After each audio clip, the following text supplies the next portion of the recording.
Straight ahead on WBKB, Mid-Michigan Health administers homebound vaccinations. Plus, an Alpena resident is recognized for long-term volunteerism, and a look at election reform laws in other states. You're watching Thunder Bay News Network. WBKB News at 6 starts now. This is WBKB News at 6. An in-depth look at news, weather, and sports.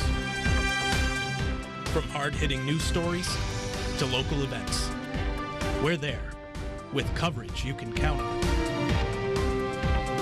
You're watching WBKB News at 6. Good evening, and thank you for joining us. I'm Sherry Stewart. And I'm Tyler Cruz. Happy Friday, everyone. Mid-Michigan Health took their vaccines on the road today as doctors and nurses packed up vaccines and loaded them in vans Friday morning. Their plan to administer vaccines to homebound Alpena residents. Health Center President Chuck Sherwin says the team provided 60 vaccines over the course of the day. Sherwin adds that the team was glad not to just provide the vaccine, but also some human contact. For some of them, we were kind of one of the first people that they've seen outside of maybe a home care nurse or somebody dropping off a meal to them. Sherwin says Northeast Michigan is slightly ahead of schedule for vaccinations, but we still have a ways to go before reaching herd immunity. Just over 40% of Alpena County residents are vaccinated. Well, last night, Georgia became one of the first states to pass a sweeping election reform law following the 2020 election. And citing the need for election security, Republican Governor Brian Kemp signed the controversial bill into law as protesters gathered outside the state's Capitol building. Critics say the 95-page bill will make voting harder for people of color. The reforms passed include making it a crime to offer food and water to voters in line, new voter ID requirements for absentee ballots, and limits of the use of ballot drop boxes.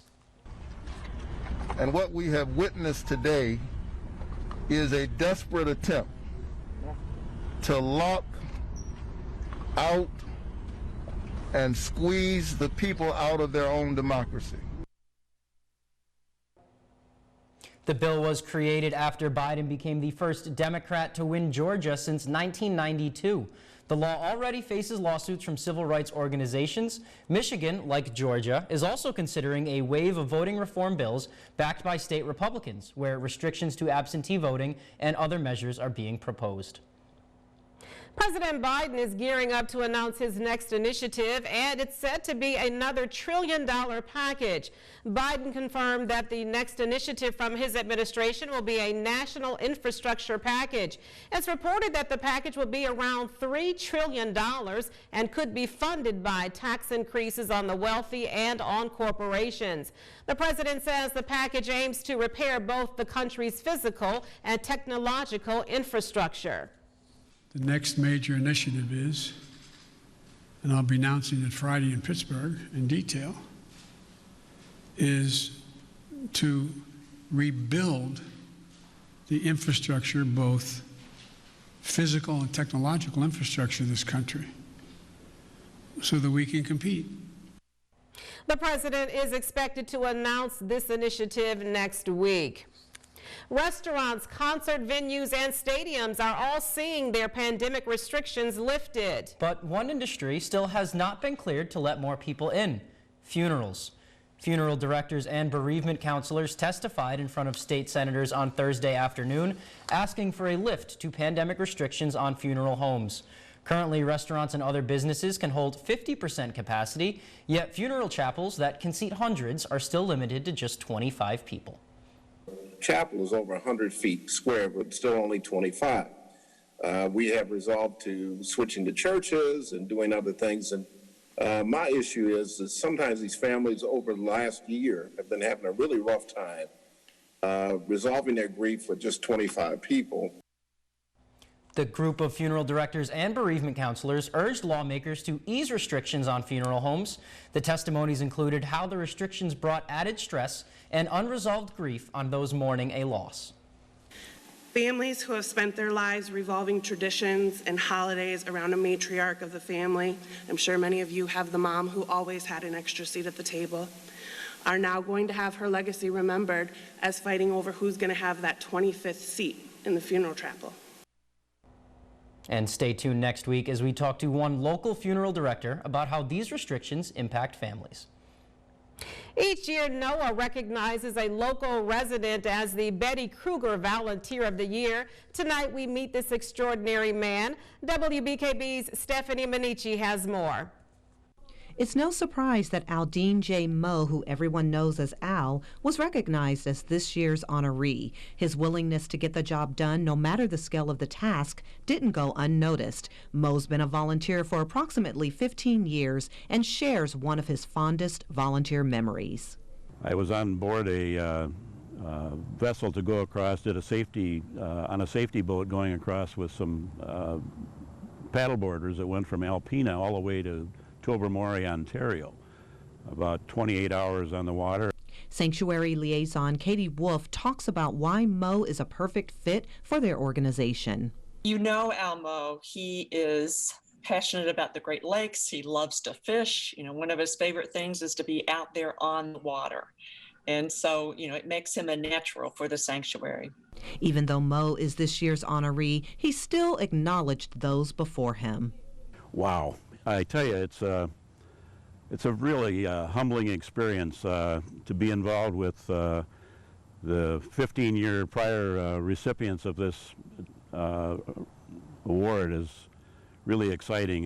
Moe says under normal circumstances, the sanctuary would have a celebration in Washington, D.C. Although he's content with his recognition, he says they may do something this summer on board the Lady Michigan. In Alpena, Stephanie Minichi, WBKB News. Thank you for that, Stephanie. It's always nice when those stories put a smile on our faces as reporters, too. It may be easy to overlook preventative care like physicals and well visits during this pandemic, but medical professionals want to emphasize how important medical appointments are to help protect your health. One doctor says people need to make up for lost time with their providers due to the impact the pandemic has put on our bodies. Dr. Lloyd Jones says less exercise leads to stress on the heart, obesity, and other factors. He says if you've avoided the doctor this past year, you could be doing more harm than good. 525,000 Americans did die of COVID, but actually more than 850,000 Americans died of heart disease and stroke. So it's very important, since these risk factors put us at risk for both, to get back with our doctors and make sure we've got those under control. If the pandemic is still keeping you from making an appointment with your doctor, you can try to use other options like virtual appointments if available. It could become easier to know what construction on state roads lies ahead. Governor Gretchen Whitmer has launched a new dashboard in collaboration with the Michigan Department of Transportation. The dashboard will track road projects and make information easily accessible to the public. This is all part of the governor's Rebuilding Michigan program. The goal is to rebuild state highways and bridges that are critical to the state's economy and carry the most traffic. We'll have a link to the dashboard on our website. Spring cleaning may be on your to-do list, and if it is, how about doing some free cycling to help benefit local nonprofits? Next Door Neighborhood is a site where you can buy, sell, or give away items to declutter and refresh your home. The items bought or sold may also directly benefit local nonprofits through a PayPal giving fund. Joining Next Door Neighborhood is free, and over 30% of items listed are free. More information can be found on our website. Nice. Yeah, and there's more news ahead for you here on WBKB. Coming up, an update on the Bagley Street Bridge project, and I'll have your 7-day forecast. Welcome back. Meteorologist Ellie Morrison is off tonight, but you're still in good hands with Tyler here, who has your 7-day forecast. What do you have? To do it. Well, right now it is 45 degrees in Alpena. It gets a little chilly as you go up north to Rogers City and Onaway, 36 and 37 there, 43 down south in Tawas City. Current temperatures, like I said, 45 degrees in Alpena. It's mostly cloudy with just a little bit of wind coming out of the north and 55% humidity. Looking at the almanac, today was just right around normal. If anything, just a little warmer than our normal temperatures. 45 degrees today, 42 is the normal high. And we have a little bit of precipitation moving in from the west that could get to us next week. I'll let you know about that in just a few moments. Tonight, it's going to reach 23 degrees, clear to partly cloudy, so it should be a good night for some stargazing. Wind, slight wind, 4 miles an hour, and little to no chance of precipitation. Tomorrow, 47 degrees with some spotty afternoon showers, 63% chance of precipitation with slight wind coming out of the south-southeast. Looking ahead, tomorrow night, 35 degrees and a bit of a wintry mix, snow and rain coming in later with some wind coming out of the east-northeast, about a 60% chance of precipitation. And the extended forecast, it's going to be a little rainy this weekend. Both Saturday and Sunday we're looking at chances of rain, highs in the 40s. On Monday it's going to warm up, get to the upper 40s, milder with some clouds and sun. And Tuesday looks beautiful, 64 degrees, partly sunny and warmer. Cools down a little bit Wednesday, 28 degrees in the morning. It'll get up to 41. 37 degrees on Thursday, 18 degrees in the morning, a little bit chillier, and then some morning snow showers possible on Friday, as it's going to be 20 degrees in the morning and 48 degrees is the high. And your photo of the day. Today's photo was sent in by Tony Fingerl.